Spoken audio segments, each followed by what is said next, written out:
నమస్తే ఫ్రెండ్స్, ఇవాళ మన పులిహోర మేకింగ్ ఎలానో చూసేద్దాం. ఫస్ట్ అయితే మనము ముందుగా వండిన అన్నాన్ని కొంచెం చల్లార్చుకోవాలి. నెక్స్ట్ దాన్ని విడివిడిగా చేసుకోవాలన్నమాట.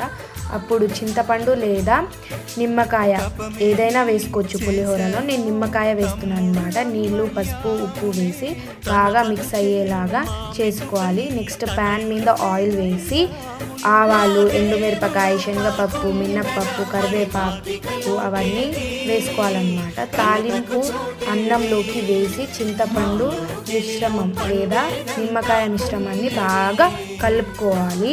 ఇప్పుడు మన పులిహోర రెడీ అయ్యింది. చక్కగా తినడానికి అద్భుతంగా ఉంటుంది. వీడియో నచ్చినట్లయితే లైక్ చేయండి, షేర్ చేయండి, సబ్స్క్రైబ్ చేసుకోవడం మాత్రం మర్చిపోవద్దు. నాకైతే ఈ పులిహోరను చూస్తుంటే 3 సామెతలు గుర్తొస్తున్నాయి. ఏంటిదంటే తెలుసా?